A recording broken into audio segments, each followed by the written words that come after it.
Bonjour à tous. Écoutez, on a passé une journée, enfin un début de journée merveilleuse. On a eu l'occasion de rassembler tous les collectifs donc de Gironde qui se sont joints à nous pour cet événement. Donc on a défilé, on a fait un défilé masque blanc pour permettre une prise de conscience aux personnes présentes sur toutes les libertés qui disparaissent les unes après les autres. Euh,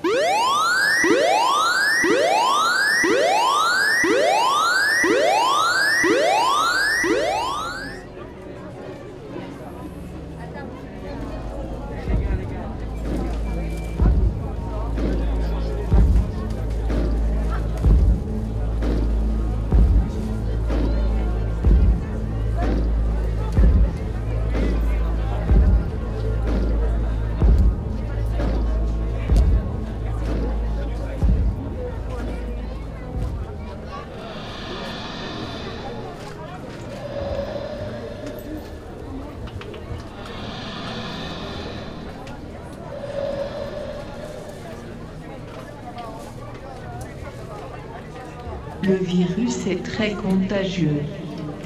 Isolez-vous de la population.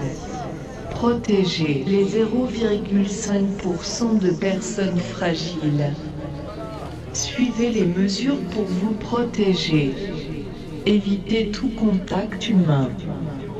Les câlins sont dangereux. Le toucher est dangereux. Les autres sont dangereux. Vos enfants sont dangereux. Votre famille est dangereuse. Respirer librement est dangereux. Pas de masque, pas de liberté. Pas de mesures, pas de vie. Pas de vaccin, pas d'avenir. La danse tue. Le chant tue. La fête tue. Le travail, c'est la vie.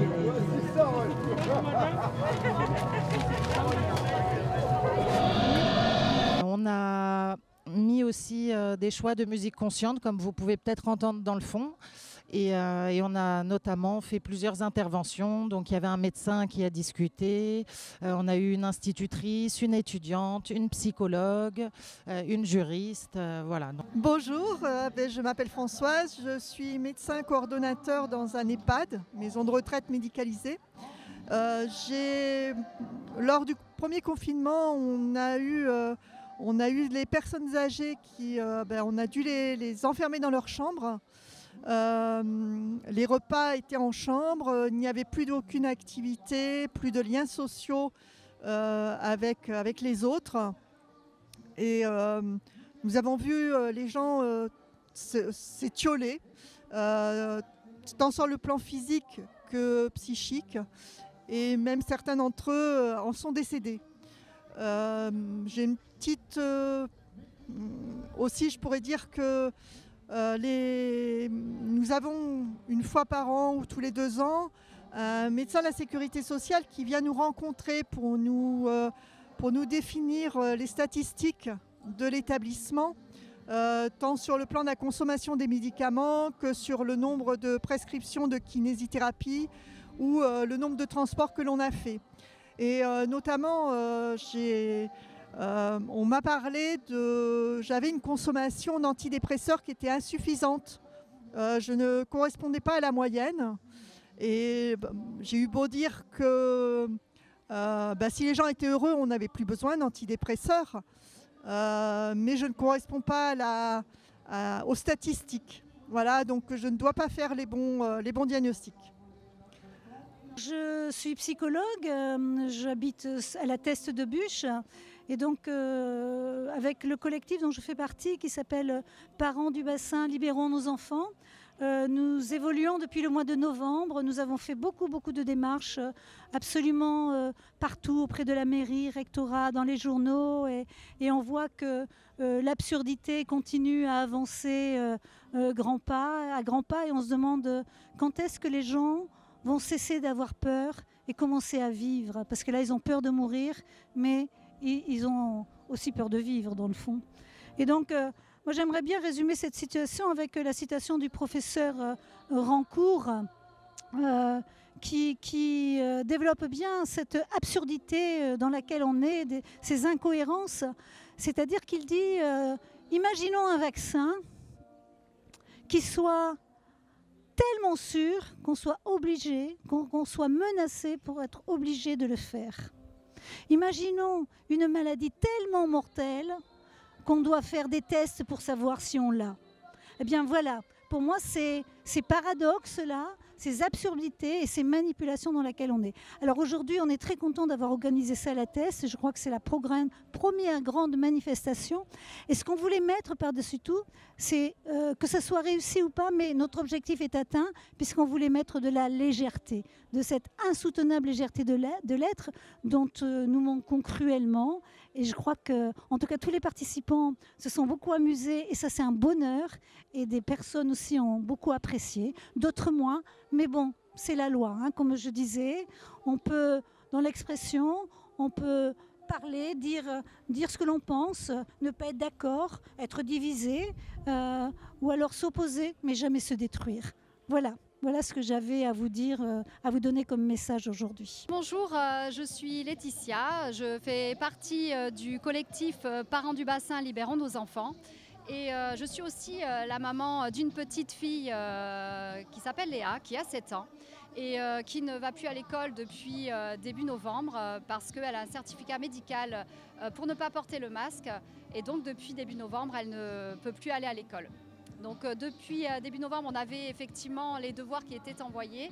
Là, à partir du mois de janvier, on ne les avait plus. Donc, est-ce que c'est une mesure sanitaire que de ne pas envoyer les devoirs? Je n'en suis pas sûre.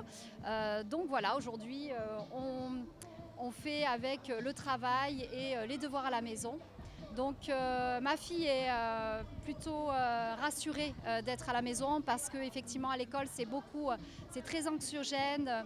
Mettre le gel hydroalcoolique, le masque, voir ses amis avec le masque, courir dans la cour de récréation qui sont tout rouges, qui ont du mal à respirer, c'est quand même assez terrible pour un enfant.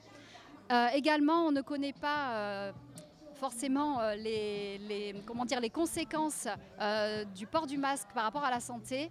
Et il est important aussi de rappeler qu'il y a des enfants qui ont des problèmes comme de la toux, des maux de tête, des saignements de nez à la fin de la journée, beaucoup de fatigue.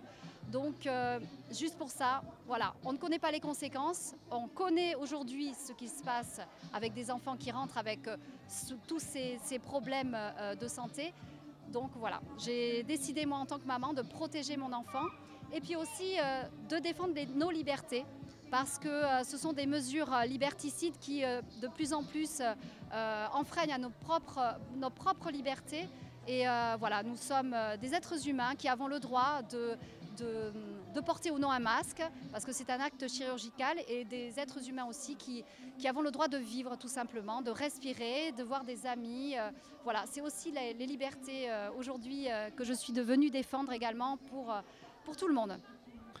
Bonjour, je m'appelle Maxime, je suis naturopathe, donc j'ai rejoint le collectif Enfance et Sourire 33 dans un premier temps par rapport à mes enfants que je récupérais à l'école, voilà, avec divers maux de tête.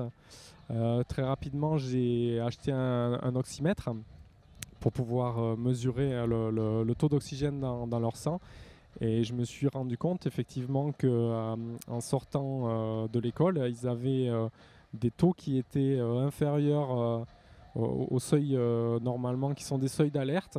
Voilà, donc c'est quelque chose qui m'a pas mal touché. Et puis voilà, de fil en aiguille, je me suis renseigné. Alors effectivement, comme je vous l'ai dit, je suis naturopathe et en naturopathie, on axe plutôt notre démarche de santé vers de la prévention et de la stimulation du système immunitaire et toute la, on va dire que la pensée actuelle en fait est plutôt tournée vers la pensée, on va dire, dominante au niveau du système médical en place, nous tourne plutôt vers quelque chose qui se veut avant tout curatif et avec de plus en plus l'imposition des vaccins. Donc c'est quelque chose qui m'a beaucoup interpellé également. Surtout l'absence de débat démocratique réel autour de qu'est-ce qu'on peut faire vraiment en prévention, plutôt que de pratiquer une vaccination de masse.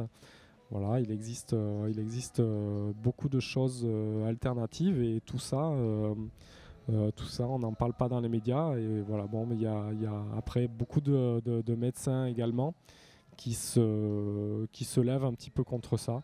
Voilà, tout ça m'a fait rejoindre en fait le collectif aujourd'hui pour voilà, défendre notre liberté, défendre notre façon d'agir au niveau de notre propre santé.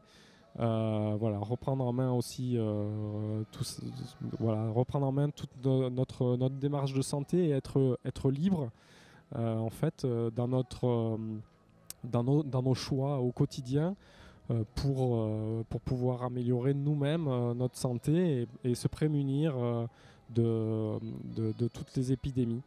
Voilà, donc je remercie tout le collectif pour cette action. Voilà, on a fait quelque chose d'un petit peu décalé pour pouvoir sensibiliser le maximum de gens et un petit peu heurter peut-être les esprits. Mais voilà, je pense que c'est vraiment nécessaire aujourd'hui de pratiquer des actions non violentes de ce type. Donc c'était vraiment ce qu'on attendait, dans la joie, la bonne humeur, dans la bienveillance toujours.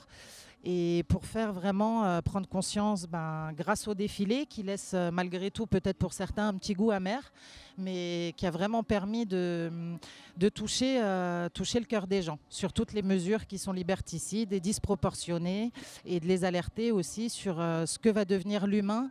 Et voilà, dire qu'on ne veut pas laisser place à l'intelligence artificielle et qu'on veut rester humain et libre avant tout. Voilà. Nous, on veut continuer à danser encore, voir nos pensées enlacer, nos corps, passer nos vies sur une grille d'accord. La la la la la la, nous, on veut continuer à danser encore, voir nos pensées enlacer, nos corps, passer nos vies sur une grille d'accord. Encore, encore, encore, encore, encore, encore, encore, encore, encore, encore, encore, encore, encore, encore, encore, encore. La la la la la la, nous, on veut continuer à danser encore, voir nos pensées enlacer, nos corps, passer nos vies sur une grille d'accord.